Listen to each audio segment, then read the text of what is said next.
Ia adalah seorang miliarder muda di dunia rintisan teknologi. Sementara itu, dia adalah petugas kebersihan yang tiap malam diam-diam mengepel koridor hingga tak ada seorang pun mengingat namanya.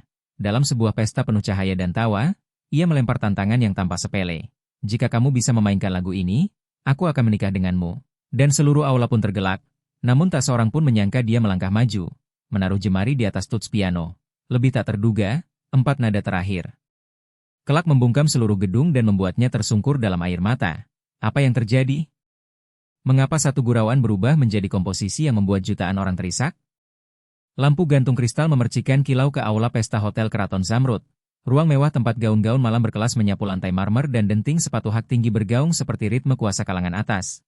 Ini adalah malam gala penggalangan dana untuk anak-anak pegunungan yang disponsori Pramesti Group, disiarkan langsung di platform media sosial dengan ratusan tamu terkenal, pengusaha, seniman, jurnalis, dan deretan ponsel yang menayangkan siaran langsung tiap detik, di pusat cahaya. Tempat semua lensa kamera bertemu. Berdiri Alia Pramesti, CEO 33 tahun, ratu startup generasi baru.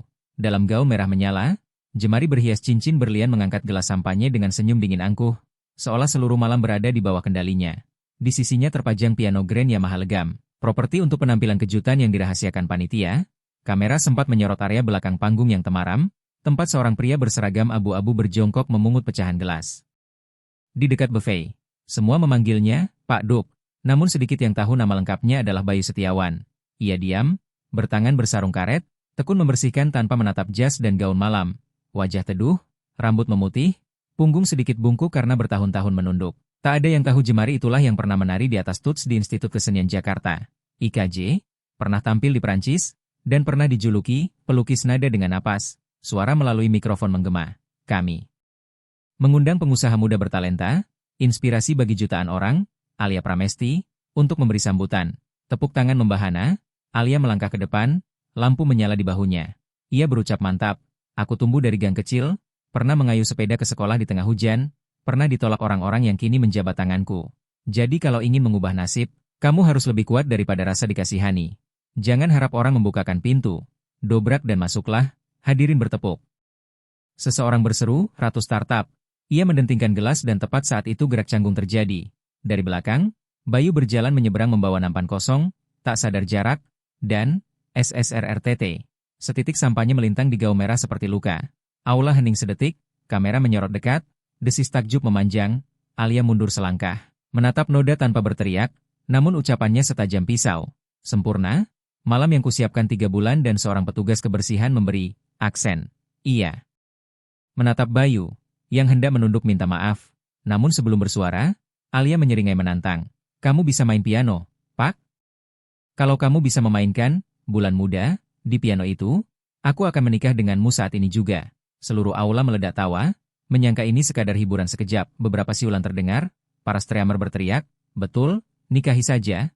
Namun tatapan Bayu Setiawan pada Alia Pramesti tidak marah, hanya bening setenang permukaan danau tua. Ia meletakkan nampan di meja terdekat, menanggalkan sarung tangan karet dan melipatnya rapi lalu berkata datar, kalau saya bisa memainkan lagu itu, Anda akan menepati janji. Suasana sontak meredup, orang-orang yang tadi tertawa mulai menoleh, ada sesuatu dalam suaranya yang bukan gurauan. Alia Pramesti menyipitkan mata. Maksudmu apa? Kau kira aku bercanda? Tidak, jawabnya, aku kira kau sungguh-sungguh. Sedetik hening, kamera menyala tanpa henti, media sosial meledak, bisik-bisik merebak. Berani juga orang ini? Sebuah suara dari kursi tengah memancing. Coba saja, Alia, kalau tak sanggup menepati kata-kata, siapa lagi yang percaya pada CEO? Alia Pramesti tertawa dingin setajam bilah. Baik, kalau kau tak takut mempermalukan diri, silakan naik, piano itu menunggu. Telapak Bayu Setiawan sempat bergetar, namun ia mengangguk tanpa memberi salam. Tanpa perkenalan, ia melangkah menuju piano selangkah demi selangkah seperti menembus bayangannya sendiri. Alia Pramesti melirik ke tim PR, seorang asisten berbisik, Tasya Putri, Mbak yakin? Trafik lagi naik kencang, dan Alia Pramesti hanya tersenyum, aku tak perlu menjaga muka siapapun. Barusan dia masih tukang pel lantai yang ditertawakan. Semua mengira ini akan jadi selingan cepat, mereka keliru besar. Malam itu seluruh Indonesia akan mengenal nama Bayu Setiawan bukan sebagai petugas kebersihan, melainkan sosok yang membuat satu lapisan masyarakat duduk diam dan mendengarkan. Aula pesta belum kembali bernapas sejak lelaki berseragam abu-abu itu menjejak panggung. Tak banyak yang tahu namanya.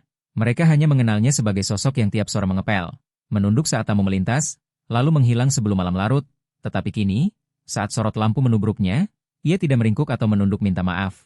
Ia berjalan tegak menuju piano grand Yamaha legam sekuat lantai marmer di bawah kaki. Alia Pramesti berdiri di samping gelas sampanye, menyimpan senyum setengah. Di kepalanya, judul-judul status pun berjajar. CEO ditantang nikah, Office bau menantang. Konglomerat, bahan kampanye sempurna. Jika lelaki itu salah satu nada, ia akan menjadikannya lelucon nasional, dan bila, entah keajaiban, ia bermain benar, dongeng modern akan mengangkat nama Alia Pramesti ke level baru. Tak ada yang tahu, termasuk Alia Pramesti, bahwa 17 tahun lalu lelaki ini berdiri di Gedung Kesenian Jakarta, GKJ, dan membuat Dewan Juri Prancis menitikan air mata. Bayu Setiawan duduk. Ia tidak mencoba tuts, tidak menguji sensitivitas seperti para pianis kebanyakan. Ia justru memejam sejenak, seolah membuka pintu tua di dadanya, pintu yang ia kunci sejak istrinya wafat. Dunia boleh lupa padanya, tetapi musik tidak. 6 tahun silam, kamar kecil di lantai 3 rusun Cempaka Putih masih dipenuhi bunyi piano saban malam. Itu ketika almarhumah Siti Amalia masih hidup. Ia terbaring pucat lemah di ranjang namun selalu meminta Bayu Setiawan memainkan piano sebelum tidur. Denting pianonya seperti napas panjangnya, menahan sisa-sisa hidup yang menipis tiap hari. Mereka dulu bermimpi membuka kelas musik untuk anak-anak miskin. Ia akan mengajar vokal, Bayu Setiawan mengajar piano. Namun tagihan menumpuk dan barang-barang di rumah berguguran satu persatu. Akhirnya piano akustik Yamaha yang dibeli Bayu Setiawan sejak masa mahasiswa pun terpaksa dijual, dalam malam. Terakhir mendengar musik, almarhumah Siti Amalia menggenggam tangannya dan berbisik, saat rasa sakit reda, mainlah lagi, lalu selepas pemakaman ia tak menyentuh tuts apapun. Ia menerima kerja shift malam sebagai petugas kebersihan di Hotel Keraton Zamrud bukan karena gaji, melainkan karena di sana tak ada yang mengenalnya, tak ada yang bertanya, dan ia pun tak perlu menjelaskan. Kembali ke kini, Bayu Setiawan membuka mata, bisik-bisik di aula mereda, beberapa ponsel terangkat, seolah menunggu. Ia gagal.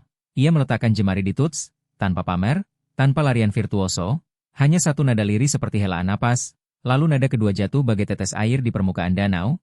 Bulan muda, sebuah klasik penuh emosi dan teknik, mengalun bukan sebagai pertunjukan, melainkan bisik antara hati dan ingatan.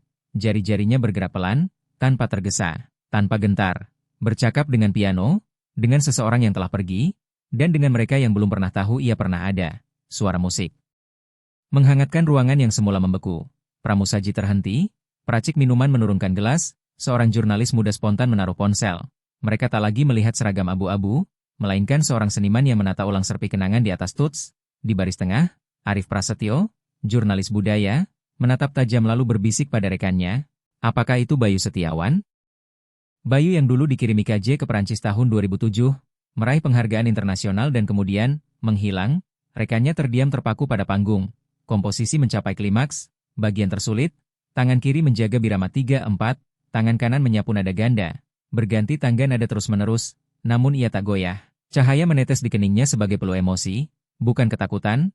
Di sudut aula, Alia Pramesti berhenti tersenyum. Tangannya mencengkeram gelas lebih erat, kepalanya berputar. Bagaimana sosok begini bisa menjadi karyawannya? Kenapa namanya tak pernah ia dengar?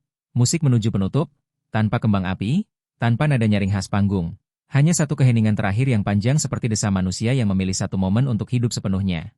Bayu Setiawan mengangkat tangan dari tuts, tak berbalik ke penonton, duduk diam, membiarkan hening menyelimuti aula beberapa detik. Lalu satu tepuk tangan terdengar, disusul yang kedua, lalu gelombang berdiri, tanpa komando.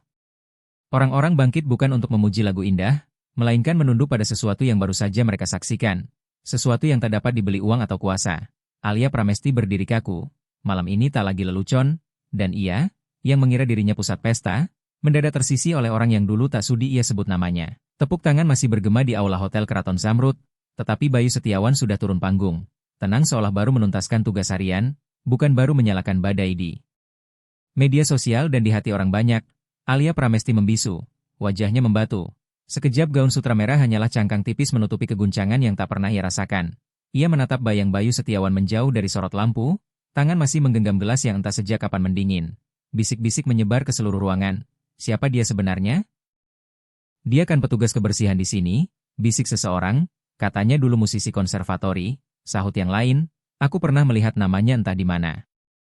Seorang gadis yang tadi siaran langsung berhenti dengan tangan bergetar. Kak, videonya sepertinya sudah viral, lebih dari 100.000 tayang kurang dari 5 menit. Dari ujung aula, Arif Prasetyo menutup buku catatan, jemarinya gemetar saat meraih ponsel dan mengetik. Bayu Setiawan Piano IKJ 2007, sederet hasil muncul, foto hitam putih seorang pemuda bersetelan gelap menunduk di depan grand piano. Pujian dari media Prancis, sosok muda Asia yang hemat kata namun dalam emosi. Artikel terakhir bertahun 2009 lalu kosong. Itu memang dia, desis Arif Prasetyo, harapan musik klasik yang lalu menghilang, desis kian ramai, tetapi di sudut tersembunyi Bayu Setiawan justru kembali ke rutinitas, melipat sarung tangan karet yang tadi ia lepas sebelum bermain, menyelipkannya ke saku, lalu membungkuk mengumpulkan gelas-gelas kosong di meja. Sosok kecil mendekat, Mira Lestari, pramusaji baru 2 bulan bekerja, mata sembab karena haru. Pak, kenapa tidak pernah cerita pada siapapun? Kenapa tak bilang kalau Bapak dulu musisi? Bayu Setiawan menatap dan tersenyum lembut. Kau kira orang akan percaya? Ketika orang terbiasa melihat seseorang memegang alat pel, mereka sulit membayangkan tangan yang sama pernah memegang palu senar. Aku bisa kembali, tapi aku tak meninggalkan musik karena musik meninggalkanku.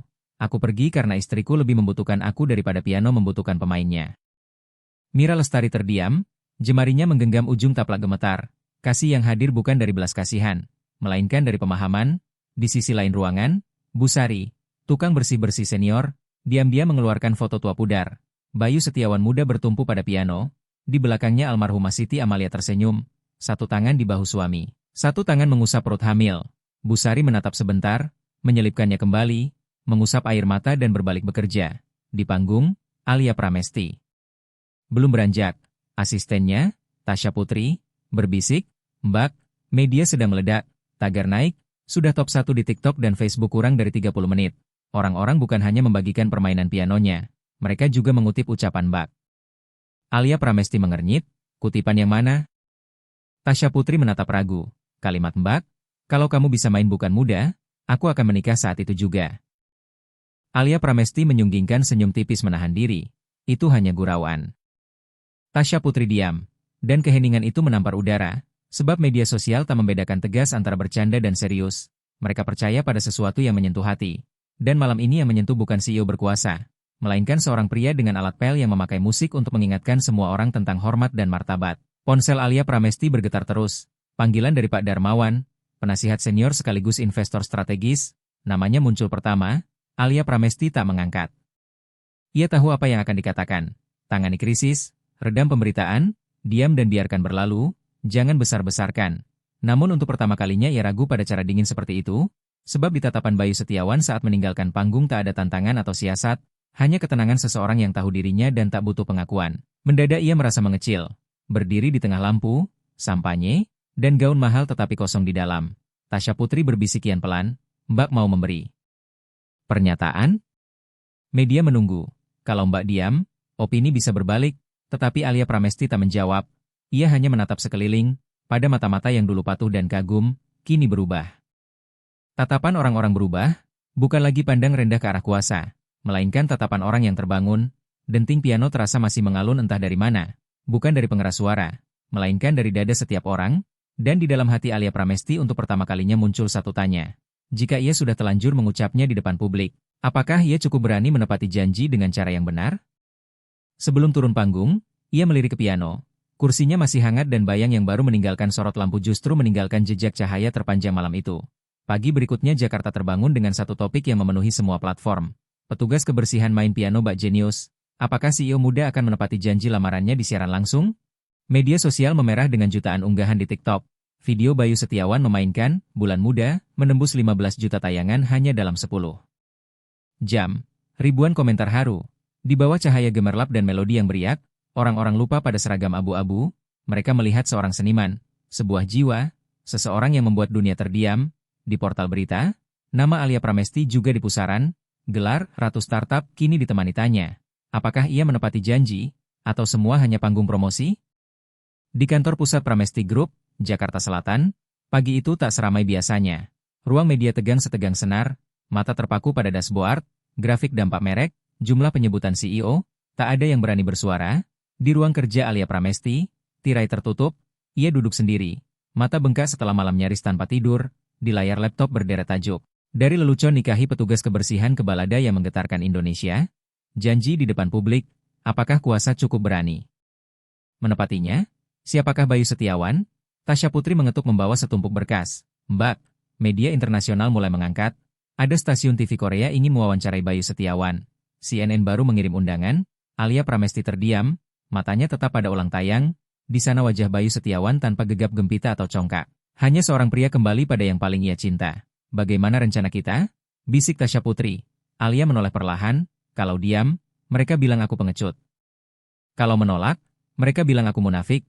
Kalau menepati, mereka bilang aku gila. Tasya Putri menyambung pelan. Keduanya sempat tertawa tipis, langsung padam. Tapi kita tahu apa tentang dia? Bagaimana kalau ada sesuatu? Alia Pramesti separuh jujur, separuh mencari alasan. Tasya Putri meletakkan berkas. Aku sudah telusuri. Bayu Setiawan lahir 1978, alumni IKJ, meraih penghargaan internasional di Perancis tahun 2007. Istrinya wafat karena leukemia 2016. Putra mereka meninggal di usia 6 tahun karena kecelakaan. Sejak itu ia berhenti mengajar dan melamar sebagai petugas kebersihan di Hotel Keraton Zamrud. Catatan bersih, tanpa utang, tanpa perkara, tanpa media sosial. Alia Pramesti termangu. Bagaimana orang seperti itu bertahan sekian lama, tanpa mengeluh, tanpa meminta, tanpa menagih belas jasa? Tasya Putri berbisik ragu. Mungkin musik yang membuatnya tetap hidup, dan kalimat itu menembus dada Alia Pramesti seperti jarum halus. Sebab selama ini apa yang membuatnya hidup? Uang, ambisi, reputasi, atau hanya ketakutan dilupakan? Tiba-tiba ponselnya berdering. Alia Pramesti mengangkat telepon. Suara tegas Pak Darmawan, penasihat strategi, terdengar. Ini sudah jadi isu media, hanya ada dua pilihan, redam atau manfaatkan. Temui dia, media akan memburu. Meski kau tak menepati janji menikah, sebaiknya kau minta maaf terbuka lalu janjikan beasiswa atau dukungan kelas musik agar opini melunak. Kalau menepati janji, menikah dengannya? Kau gila? Kau CEO konglomerat, tak bisa mengikat hidupmu pada orang seperti itu. Jangan biarkan satu momen emosi meruntuhkan karir seumur hidup. Alia Pramesti tak menjawab dan menutup telepon. Malam itu ia pergi sendirian ke Hotel Keraton Zamrud, tanpa pengawal, tanpa kamera. Hanya seorang perempuan mencari kejujuran di tengah badai opini. Melewati lorong lobi, ia melihat Bayu Setiawan sedang mengelap debu tanaman di pintu samping. Tanpa piano, tanpa lampu, tanpa tepuk tangan. Seorang pria paruh baya, berseragam abu-abu tetap membungkuk, setia pada pekerjaannya. Ia berdiri beberapa meter. Pak Bayu, pria itu mengangkat kepala, tanpa heran, tanpa kikuk, seakan tahu ia akan datang. Terima kasih, untuk malam itu, ucap Alia pelan. Tak perlu berterima kasih, aku hanya menepati janji pada istriku, jawab Bayu Setiawan.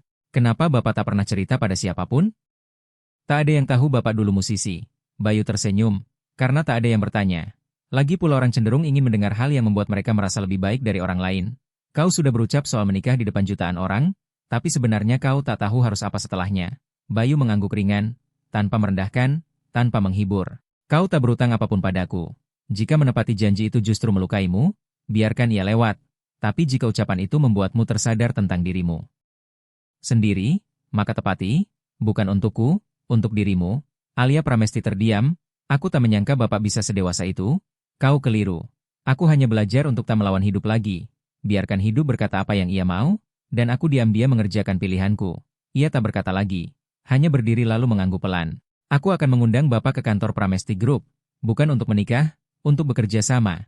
Bapak akan menjadi orang pertama yang ingin kuberi mandat atas bagian proyek pendidikan seni komunitas. Jika Bapak berkenan, jika itu membantumu menepati janji, aku setuju, jawab Bayu Setiawan. Saat Alia berbalik, ada rasa aneh menyusup, ringan namun dalam. Seakan untuk pertama kalinya ia menepati kata pada seseorang bukan demi reputasi, melainkan demi kejujuran pada diri. Malam tanpa musik itu justru menjadi malam ketika Alia Pramesti paling jelas mendengar suaranya sendiri. Kabar pertemuan pribadi Alia Pramesti dan Bayu Setiawan cepat bocor, bukan dari media, melainkan dari pegawai hotel yang kebetulan melihat mereka berbicara di pintu samping lalu menulis status samar. CEO terkenal dan petugas kebersihan bertemu diam-diam tanpa pengawal, tanpa media. Sontak para pemburu berita bergerak, dari gerbang hotel ke kantor Pramesti Group, puluhan tanya liar dan skenario imajinatif bermunculan. Ada yang bilang Alia menyiapkan pernikahan Cinderella terbalik, ada yang menuduh ini sekadar akal PR. Namun di lantai 20, ruang kerja pribadi Alia Pramesti, ia melakukan hal yang tak pernah ia bayangkan. Menulis email pribadi mengundang Bayu Setiawan bergabung dalam proyek pendidikan musik komunitas. Email itu diketik langsung oleh Alia Pramesti, tanpa lewat asisten, tanpa CC siapapun. Dulu aku kira kesuksesan adalah garis lurus ke atas, tetapi saat mendengar Bapak memainkan Bulan Muda, aku paham ada nada-nada yang membuat orang berhenti. Aku mengundang Bapak datang ke kantor Pramesti Group bukan demi publikasi, melainkan demi generasi muda. Agar kita mencipta sesuatu yang berbeda. Ia duduk lama sebelum menekan tombol kirim. Anehnya, surat itu tak membuatnya berdebar seperti kontrak jutaan dolar. Justru membuatnya gugup seperti menunggu nilai ujian pertama. 2 hari kemudian Bayu Setiawan muncul di lobi kantor Pramesti Group, bukan dengan seragam petugas, melainkan kemeja putih agak kusut, celana kain gelap, sepatu kulit tua yang disemi rapi. Sederhana, tapi sorot matanya membawa ketenangan yang membuat semua orang menoleh. Resepsionis segera mengabarkan ke atas. Dalam hitungan menit, ruang media dan SDM riuh berbisik. Itu dia? Katanya alumni konservatori. Mbak Alia benar-benar mengajaknya kerja sama? Pintu lift terbuka. Alia Pramesti sudah menunggu. Ia tak mengenakan busana kantor yang rumit, hanya setelan jas abu-abu, rambut disanggul rapi. Ia menyambut dan mengantar Bayu Setiawan ke ruang rapat kecil tanpa meja besar atau proyektor, hanya sebuah piano uprik putih gading yang baru dipindahkan dari gudang rumah ibunya. Tempat ia pernah belajar musik waktu kecil namun ditinggalkan karena kurang minat. Aku tidak menyangka Bapak akan setuju. Ia memulai. Kenapa tidak? Karena aku pernah kurang menghormati Bapak, menjadikan Bapak bahan lelucon, dan jika kini mengundang Bapak bekerja, orang bisa bilang aku menebus kesalahan dengan uang. Bayu Setiawan menyentuh tuts, lalu menjawab pelan, kalau musik bisa menyentuh hati, perubahan juga bisa dimulai dari permintaan maaf yang sungguh-sungguh. Pertanyaannya, kamu sebenarnya ingin menciptakan apa? Alia Pramesti menarik napas. Sebuah akademi musik komunitas tempat anak-anak miskin, tuli, dan tunanetra bisa belajar dan merasakan musik dengan caranya sendiri. Bukan lewat nilai atau panggung, melainkan lewat emosi. Bayu tersenyum, emosi adalah bahasa bersama, bahkan bagi yang tak bisa mendengar, dan Alia berkata, aku ingin mengundang Bapak menjadi direktur artistik. Semua keputusan seni dari Bapak, aku hanya menopang operasional dan pendanaan. Bayu menimpali, berarti aku yang memegang tuts, kamu yang menjaga tempo. Mereka tertawa ringan, tawa pertama yang benar-benar jujur di antara mereka. Seminggu kemudian, proyek-proyek titian Akademi Musik Komunitas Titian diumumkan resmi. Dalam jumpa pers, Alia Pramesti dan Bayu Setiawan berdiri berdampingan. Kali ini ia tidak menyebutnya inspirasi atau fenomena viral, melainkan memperkenalkan, inilah orang pertama yang mengajari saya mendengar, bukan dengan telinga, tapi dengan hati. Saat acara usai, seorang jurnalis senior mengangkat tangan, Mbak Alia, malam itu Anda berkata, jika beliau bisa memainkan Bulan Muda, saya akan menikah saat itu juga. Sekarang beliau sudah memainkannya. Apakah Anda menepati janji? Ratusan mata tertuju. Alia Pramesti merapatkan bibir, berdiri menatap kamera dengan tegas. Benar, saya pernah berkata demikian. Tetapi hari ini yang saya tepati bukan janji menikah, melainkan janji menghormati dan bekerja sama dengan tulus. Pernikahan bukan hadiah atas sebuah penampilan, melainkan pilihan sakral dari dua orang yang sungguh saling memahami. Saya belum tahu apakah itu perjalanan kami, tetapi setidaknya saya sudah menepati janji dengan cara yang paling jujur terhadap hati nurani. Saya, dan tepuk tangan pun bergemuruh. Tepuk tangan yang membahana itu bukan datang dari media, melainkan dari para orang tua yang anak-anaknya menanti masuk ke kelas musik perdana proyek, dan di baris paling belakang Bayu Setiawan mengangguk pelan. Ia paham janji lamanya pada mendiang istrinya kini dijaga bukan dengan hidup menyepi, melainkan dengan menanam kembali kepercayaan lewat setiap tuts, setiap anak, dan seorang perempuan yang berani belajar hidup jujur dari awal. Gedung Pramesti Group kembali ramai selepas badai pemberitaan, namun di balik pintu kaca dan rapat tertutup, perasaan baru merambat diam-diam. Sejak jumpa pers itu, orang tak lagi memandang Alia Pramesti sebagai CEO dingin bermata tajam. Mereka mulai melihatnya keluar lift tanpa rombongan asisten, menuang kopi sendiri untuk tamu, bahkan duduk mencoba beberapa nada di ruang istirahat. Meski jemarinya masih canggung seperti anak belajar alfabet, yang lebih mengejutkan justru Bayu Setiawan. Baru 2 minggu menjabat. Direktur Artistik Akademi Musik Komunitas Titian, ia datang tiap hari, bukan sebagai bos melainkan seperti tukang kebun. Diam-diam menyetel speaker, mengelap debu ruang belajar, sabar mendengar anak-anak panti menabuh ritme di papan kayu dengan sendok stainless karena belum mampu membeli instrumen. Di ruang kecil lantai 3, tempat piano digital Yamaha tua. Hadiah dari Alia Pramesti. Sebuah kelas khusus berlangsung.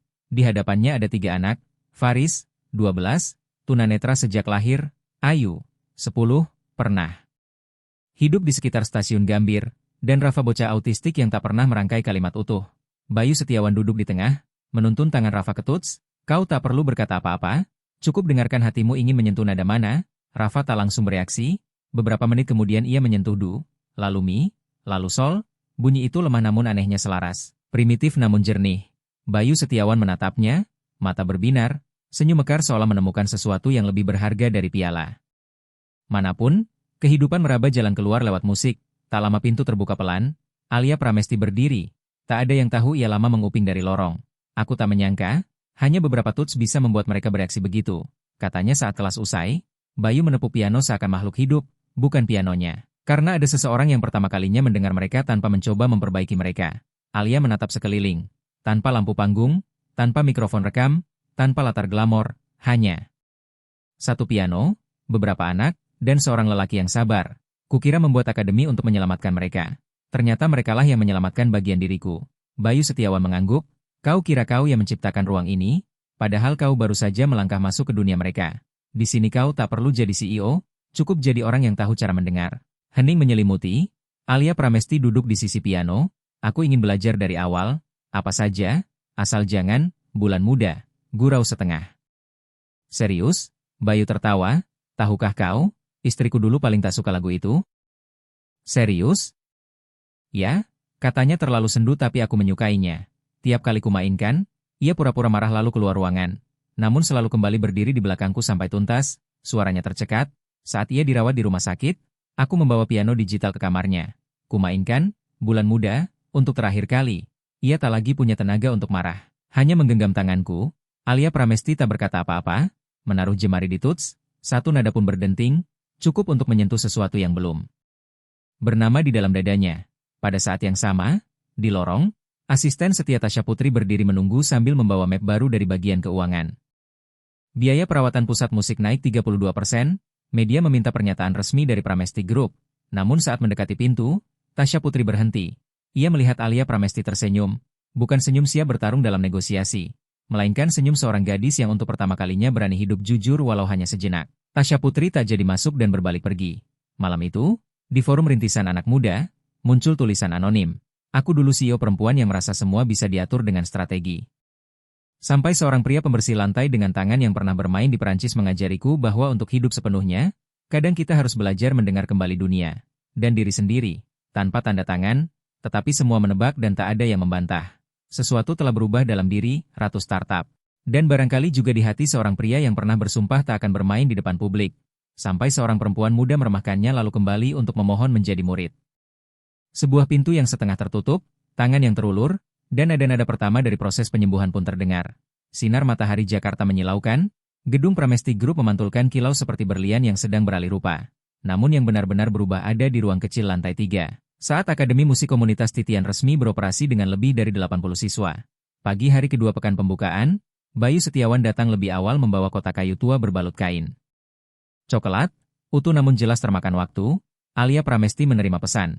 Aku punya hadiah. Ia melangkah ke lantai 3, tumit gaunnya menyusuri lantai. Di kelas, Bayu Setiawan telah meletakkan kotak itu di meja, membukanya. Lembar-lembar partitur tulisan tangan yang menguning. Apa ini, Pak? Semua komposisi yang pernah kutulis untuk istriku. Ada yang tak pernah kumainkan di publik, ada yang bahkan belum sempat kuberi judul. Alia tertegun, jemarinya menyapu gurat tinta. Nada-nada berantakan namun hidup. Aku tak berani menerimanya. Bukan untuk kau simpan.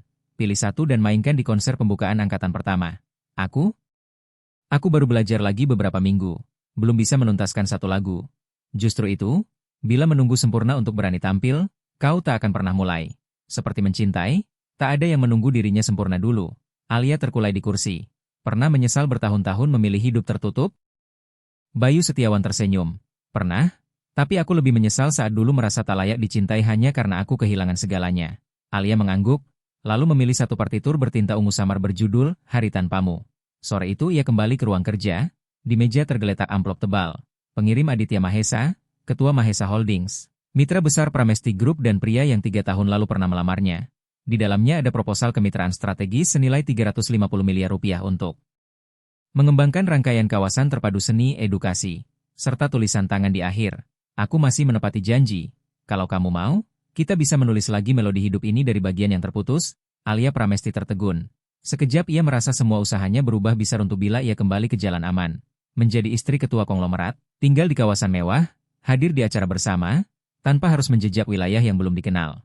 Malam itu ia menuju apartemen ibunya, Ibu Sri Widiani, sebuah apartemen kecil di gang sunyi tempat Alia Pramesti tumbuh bersama denting piano, teguran keras, dan mimpi yang belum sempat bernama. Kau masih ingat piano ini? Tanya Ibu Sri Widiani sambil mengusap debu di permukaan kayu. Dulu aku benci les piano. Setiap duduk aku merengut. Bukan benci, Kamu takut? Jawab Alia pelan. Takut dibandingkan, takut tak pandai. Takut mengecewakan ibu. Sang ibu duduk di samping. Alia, ibu tak pernah butuh kamu jadi yang paling hebat. Ibu hanya butuh kamu hidup. Jujur, ibu paham, kadang dunia memaksa kamu tegar, ibu hanya takut kamu lupa rasanya jadi diri sendiri. Alia Pramesti menyandarkan kepala di bahu ibunya. Untuk pertama kalinya setelah bertahun-tahun, aku sedang belajar ulang. Tangan Ibu Sri Widiani menggenggamnya. Bagus, belajar ulang jadi manusia selalu lebih sulit daripada belajar jadi bos. Esoknya Alia Pramesti menolak tawaran Mahesa Holdings bukan lewat surat panjang, melainkan pertemuan langsung, mengenakan gaun putih sederhana dan rambut terikat rapi. Ia melangkah ke kantor pusat Mahesa Holdings di bawah tatap heran Aditya Mahesa. Aku datang untuk berterima kasih, bukan bernegosiasi. Aditya Mahesa terdiam lalu tersenyum tipis. Kau benar-benar berubah. Bukan berubah. Aku mulai melihat diriku lebih jelas. Dan aku tahu aku tak bisa menulis lanjut lagu hidupku dengan seseorang yang hanya ingin adanya selalu aman. Aditya menghela napas. Lalu bagaimana dengan petugas kebersihan itu? Kau sungguh akan menikahinya? Tidak. Dan jika dulu aku sempat berpikir menikahi seseorang hanya karena ia memainkan satu lagu, kini aku paham. Berjalan seumur hidup dengan seseorang butuh mampu merasakan nada diam di dalam jiwanya. Alia pergi, meninggalkan bukan sekadar lamaran lama, melainkan definisi lama tentang bahagia. Seminggu kemudian konser pembukaan angkatan pertama Akademi Musik Komunitas Titian digelar di panggung luar ruang dekat Monas. Ratusan orang hadir, anak-anak, dewasa, seniman, pebisnis, juga pejalan. Yang penasaran, ketika Alia Pramesti naik panggung membawa partitur Hari Tanpamu, aula senyap, ia duduk, jemarinya bergetar, tetapi saat nada-nada pertama, pelan dan kikuk, mengalun, gelombang emosi menyapu penonton, tiap nada seperti permintaan maaf, pengakuan, secercah cahaya yang menyusup ke sudut tergelap hati perempuan yang pernah percaya bahwa dirinya hanya layak dicintai saat berhasil. Di bangku bawah, Bayu Setiawan tersenyum tenang. Ia tak perlu berada di panggung karena muridnya telah mengucapkan sesuatu yang ia simpan bertahun-tahun. Musik bukan hanya untuk tampil, melainkan untuk menyembuhkan. Konser berakhir dengan tepuk tangan panjang hingga sesak. Namun Alia masih duduk di piano. Getar di tangannya belum reda. Satu nada terakhir Hari Tanpamu masih bergaung di dada. Bukan sekadar melodi, melainkan sentuhan pada luka-luka yang ia kira sudah terkubur. Bayu Setiawan berdiri di belakang panggung. Tak menyelonong, tak berkata. Sebab momen itu bukan lagi miliknya, melainkan milik seorang perempuan yang berani menampakkan retak dan mulai menyembuhkan dari tempat yang dulu paling ia takuti. Usai acara orang-orang merubung memberi selamat, anak-anak berlari memeluknya, para orang tua menitikkan air mata. Seorang lelaki tua berambut perak menyerahkan amplop tebal, suaranya serak, seseorang menitipkan ini, minta diberikan tepat hari ini. Tepat saat kamu memainkan lagu itu, siapa, Pak? Alia tertegun, ia hanya menggeleng dan berkata pernah menjadi rekan kerja ayahnya. Nama itu membuat Alia Pramesti membeku. Sendirian di balik panggung ia membuka amplop. Setumpuk surat tangan dari tahun 1995-1997. Tulisan memudar namun masih jelas menunjukkan jejak pena lelaki yang dulu ia panggil ayah. Alia tak tahu banyak tentang ayahnya, hanya ingat usia 9 tahun sang ayah pergi setelah bertengkar dengan ibunya. Ibunya tak pernah menyebut lagi. Orang bilang ia merantau lalu hilang kontak. Tak ada yang pasti apakah ia masih hidup. Tapi kini surat-surat di hadapannya menceritakan kisah lain. Alia, ayah tetap menulis untukmu tiap pekan, tapi ibumu tak membiarkannya terkirim. Ayah tak menyalahkan beliau, beliau hanya melindungimu dari seorang suami yang gagal. Namun ayah tak ingin kau tumbuh dengan keyakinan bahwa ayah meninggalkanmu. Alia Pramesti membaca setiap kata yang seperti membakar rongga dadanya. Di sana ada partitur-partitur yang ayahnya tulis khusus untuknya. Sebuah gubahan bertajuk Alia, Putri Ayah, bahkan sketsa untuk sebuah drama musikal yang tak pernah rampung. Ada pula satu paragraf dengan tinta merah, jelas ditulis dalam luapan emosi. Jika suatu hari kau menjadi seniman yang tak butuh ketenaran, asal kau dapat menyentuh satu nada setulus caramu hidup, ayah tahu hidup ayah tidak sia-sia. Tangan Alia bergetar, ia menutup wajah di atas tumpukan kertas. Air mata tak terbendung. Bayu Setiawan masuk, melihatnya menangis, duduk di sisi Alia. Ia tak mengangkat wajah, selama ini aku menyalahkan beliau. Masa kecilku penuh pikiran bahwa aku tak cukup baik sehingga ia pergi. Sekarang aku kebingungan menghadapi perasaanku sendiri. Bayu terdiam sejenak lalu berkata, aku pernah marah pada orang tuaku selama 10 tahun. Ketika ibu wafat, aku sadar. Memaafkan bukan hadiah untuk mereka, melainkan kunci membebaskan diri. Aku belum cukup kuat untuk memaafkan sekarang. Kalau begitu jangan terburu-buru. Bacalah lagi, tulislah lagi, bermainlah lagi. Setiap karya yang kau sentuh akan membuatmu kian memahami beliau. Maaf itu bukan garis akhir, itu perjalanan. Pekan berikutnya Alia Pramesti lenyap dari media. Menutup akun, menolak semua undangan wawancara seusai konser. Menyerahkan kendali sementara Akademi Musik Komunitas Titian pada tim penasihat, ia hanya meninggalkan satu kalimat. Aku perlu waktu hidup pelan untuk mendengar kembali sebuah lagu lama. Tak ada yang tahu kemana ia pergi. Sampai Bayu Setiawan menerima paket berisi foto. Alia berdiri di depan rumah kayu kecil di Lembang. Atapnya berlumut, memeluk piano digital, di bawahnya tertulis, rumah yang dulu ayah sewa saat menulis, aku akan tinggal di sini 1 bulan memainkan kembali semua karyanya. Mungkin setelah itu aku cukup berani mengucap terima kasih. Bayu tersenyum dan menaruh foto itu di rak bersama potret murid-murid paling istimewanya. Sebulan kemudian, gerimis turun, lantai. 3 akademi kembali bergaul musik, bukan dari Bayu, melainkan dari pintu yang terbuka. Alia Pramesti kembali. Rambutnya lebih panjang, wajahnya menipis, tapi matanya bersinar. Tanpa menyapa, ia duduk di piano, meletakkan partitur tulisan tangan ayahnya. Sebuah lagu tanpa judul, dan memainkan setiap nada bagai permintaan maaf. Panggilan seorang anak pada ayah dari kejauhan. Pada nada terakhir ia berdiri menatap Bayu Setiawan. Aku sudah memaafkan, bukan karena beliau pantas, tapi karena aku pantas untuk hidup lebih ringan. Bayu mengangguk, menepuk lembut bahunya. Hari itu media kembali ramai. Orang tak lagi bertanya, apakah ia akan menikahi petugas kebersihan. Melainkan, bagaimana caranya masuk akademi itu, sebab mereka mulai paham tempat itu bukan hanya mengajar musik, melainkan mengajar manusia belajar mencintai lagi, diri sendiri, orang lain, dan masa lalu. Malam Lembang tetap membawa kabut tipis dan angin yang menyusup di antara sirap rumah. Lampu kuning di ujung turunan menyala di balik rimbun pinus. Alia Pramesti duduk sendiri, jemari di atas tuts, mata terpejam. Hampir sebulan sejak ia meninggalkan Jakarta, perjalanannya ke Lembang bukan hanya menemukan rumah yang dulu disewa ayah, melainkan menulis ulang bagian hidup yang tertunda. Ia telah membaca semua surat, memainkan nyaris semua karya. Tinggal satu. Sebuah lagu tanpa judul dan tanpa penutup, hanya ada coretan. Maukah kau menyelesaikannya untuk ayah? Ia menarik napas panjang. Malam itu untuk pertama kalinya Alia Pramesti berani menggubah bagian yang hilang. Dan untuk pertama kalinya ia bermain di depan penonton sebagai dirinya sendiri. Piano pun mengalun lembut, perlahan, ragu-ragu seperti langkah di jalan basah oleh hujan. Lalu sedikit demi sedikit nada-nada muncul bagai lampu penunjuk arah. Permainannya tak sempurna, namun syarat rasa. Ketika melodi mencapai bagian yang belum bertoreh, ia tidak berhenti. Ia menaruh telapak di tuts, memejam, membiarkan hati memimpin. 4 nada terakhir terucap lirih. Aku memaafkan, aku mengerti, dan aku mengingat ayah. Hujan di luar masih rintik. Ia berdiri, mengambil ponsel lamanya di rak buku, merekam seluruh penampilan dan mengirimkannya kepada Bayu Setiawan tanpa sepatah pun. Di Jakarta, Bayu Setiawan menerima video pukul 2. Ia memutarnya tanpa menaikkan volume. Namun tiap nada menembus telinga seperti mata air bawah tanah.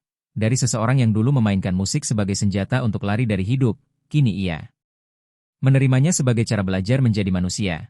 Berjam-jam setelah video usai, ia mengambil keputusan.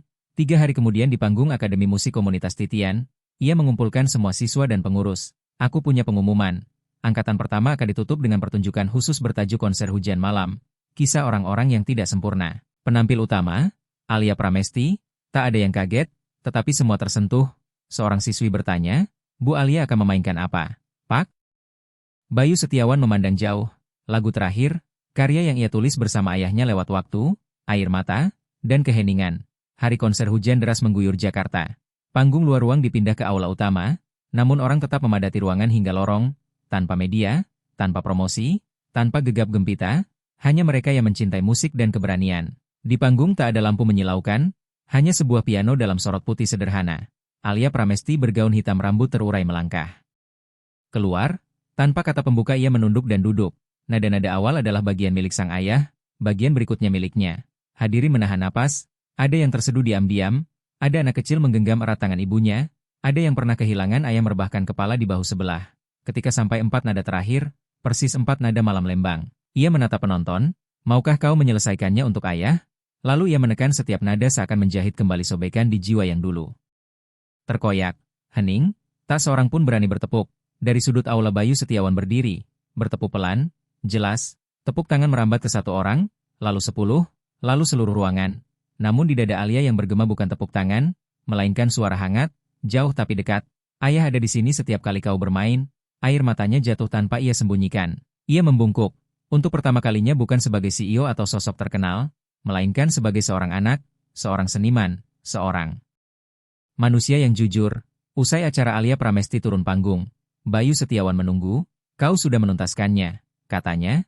Tidak, aku baru memulai, jawabnya. Bayu tersenyum, menyerahkan sebuah kotak kayu kecil. Apa ini? Pusaka terakhir dari ayahmu, kemarin rekan lamanya mengirimkan. Mereka menemukan di arsip, sebuah kaset pita berisi permainan piano ayahmu yang tak pernah dipentaskan. Alia tergetar, ayahku merekam? Maukah kau mendengarnya? Ia mengangguk. Di ruang kecil akademi, mereka memutar kaset pita itu, denting piano terdengar kikuk, kadang meleset tempo, namun penuh rasa. Alia Pramesti memejam, dalam bunyi itu ia mendengar masa kecilnya. Malam-malam ia menangis rindu ayah, dan terdengar juga maaf yang akhirnya tiba. Usai rekaman, Bayu Setiawan menaruh tangan di pundaknya. Kau melakukan sesuatu yang tak semua musisi berani. Apa? Berani memainkan karya yang belum rampung, membiarkannya menuntunmu sampai ke ujung luka, lalu pulang dengan hati yang lebih utuh. Alia menatapnya, seperti yang Bapak lakukan selama ini, kan? Bayu hanya tersenyum. Ia tahu lagu terakhir tak butuh kata-kata, hanya butuh pendengar. Pagi musim hujan Jakarta sejuk, di atap Akademi Musik Komunitas Titian, cahaya pertama menyentuh pot bougainville yang menjuntai di dinding tua. Alia Pramesti berdiri dengan secangkir kopi hangat, menatap kota yang baru terjaga. Hari ini istimewa, bukan karena rapat besar atau panggung megah, melainkan karena sebuah janji lama. Di ruang latihan, Bayu Setiawan menyetel tuts terakhir pada grand piano tua yang ia dan para siswa tebus dari sebuah kafe di kota tua, lebih dari 40 tahun usianya, pernah terlupakan lalu dipulihkan, menjadi lambang perjalanan akademi yang sederhana. Malamnya, mereka menggelar konser kecil bertajuk Lagu Penentu. Penutup angkatan pertama sekaligus ucapan terima kasih untuk Alia Pramesti, yang membangkitkan tempat ini dari abu masa lalu. Aula penuh sesak tanpa wartawan, tanpa gemerlap, hanya siswa, orang tua, keluarga, dan beberapa tamu khusus, di antaranya Aditya Mahesa. Lelaki yang dulu berdiri di persimpangan antara cinta dan ambisi, kini datang bukan untuk merebut siapapun, tetapi untuk menyaksikan. Di tengah bisik-bisik hangat, Alia Pramesti melangkah ke panggung dengan gaun putih sederhana, rambut terurai alami. Ia menggenggam mikrofon dan tersenyum. Malam ini kita tak punya artis terkenal atau lampu panggung, yang ada hanya musik, dan sebuah janji kecil yang pernah kuucap setengah tahun lalu. Jika seseorang bisa memainkan lagu ini, aku akan menikahinya. Ruangan pecah oleh tawa dan tepuk tangan ringan, hangat seperti pertemuan keluarga. Alia lalu duduk di kursi deret depan, tepat di bawah panggung. Dari sayap panggung, Bayu Setiawan muncul, bukan lagi dengan seragam petugas kebersihan, melainkan jas hitam yang rapi, tetap dengan sepatu kanvas lamanya. Tangannya sedikit bergetar, namun sorotnya mantap. Selamat malam, aku bukan artis, aku orang yang dulu membersihkan piano ini setiap hari. Malam ini izinkan aku memainkan sebuah lagu yang kuyakini bukan sekadar bunyi, melainkan lamaran dengan jiwa. Ia duduk, mengalunlah Hari Tanpamu. Karya yang dulu dimainkan Alia, kini berbeda. Tak lagi kikuk, juga tak dibuat-buat. Ia adalah pertemuan pengalaman, duka, dan harapan. Kadang ia berhenti seketika, kadang memejam dan memukul satu tuts keras seakan meluruhkan endapan tahun-tahun. Lalu kembali lembut seperti menimang anak yang baru usai menangis. Di baris depan, Alia Pramesti mengepal. Ia tak menangis, ia tersenyum, karena tahu ini bukan sekadar penampilan, melainkan sebuah pintu hati yang diketuk. Usai nada terakhir, aula hening sekejap sebelum meledak. Orang berdiri, bersorak, ada yang bertepuk hingga telapak memerah. Tepuk tangan memerah di telapak. Bayu Setiawan berdiri, membungkuk, lalu menghadap Alia Pramesti, mengeluarkan kotak beludru kecil dari saku. Ia tak berlutut, hanya membuka perlahan. Sebuah cincin perak sederhana, permukaannya terukir dua tuts piano saling bertaut. Aku tak punya apa-apa selain dua tangan dan sebuah piano tua, tapi aku punya hati yang pernah mati rasa dan hidup kembali karenamu. Jika kau menerimanya bukan sebagai CEO, bukan sebagai orang yang memberiku kesempatan hidup lagi, melainkan sebagai teman sejalan, maka malam ini mari kita menulis lagu berikutnya bersama. Seisi aula hening, Alia Pramesti berdiri melangkah ke panggung, tak berkata. Ia mengambil cincin itu dan menyematkannya di jari manisnya. Kau telah memainkan lagu itu, dan aku menepati janji. Gemuruh tepuk tangan meledak. Ada siulan, ada yang menangis. Bukan karena romansa semata, melainkan karena mereka mengerti di balik lamaran itu ada perjalanan panjang, luka yang diurai, maaf yang ditemukan, dan keberanian yang dilatih. 3 bulan kemudian Akademi Musik Komunitas Titian menggelar wisuda angkatan pertama. Bayu Setiawan dan Alia Pramesti berdiri berdampingan di panggung menyerahkan sertifikat. Tak ada pesta mewah, hanya jamuan hangat di halaman akademi. Sahabat, para siswa, juga tunawisma yang pernah belajar gratis duduk semeja, tak ada yang membeda-bedakan siapa miliarder, siapa petugas kebersihan, siapa yang pernah jatuh. Di sini semua adalah orang-orang yang belajar kembali mencintai hidup dari awal. Malam itu Bayu Setiawan dan Alia Pramesti memainkan komposisi bersama. Judulnya, Sekali Saja Cukup. Melodi itu meluncur melewati jendela-jendela akademi, mengambang di atas atap-atap rumah, menyebar ke seluruh lingkungan, membawa pesan untuk siapapun yang masih ragu pada dirinya. Cukup satu kali kau berani keluar dari cangkang, satu kali kau berani memainkan lagu yang belum sempurna, satu kali kau berani mencinta meski takut terluka, maka satu kali itu cukup untuk mengubah seluruh hidupmu. Demikianlah cara sebuah candaan lama menjelma jadi kidung terindah dalam hidup mereka. Terima kasih telah mendengarkan. Jika cerita ini bermakna, jangan ragu untuk menekan suka, berbagi, atau meninggalkan komentar. Setiap saran dan emosi yang kamu bagi menjadi tenaga bagi kami untuk terus berkarya. Sampai jumpa di video berikutnya.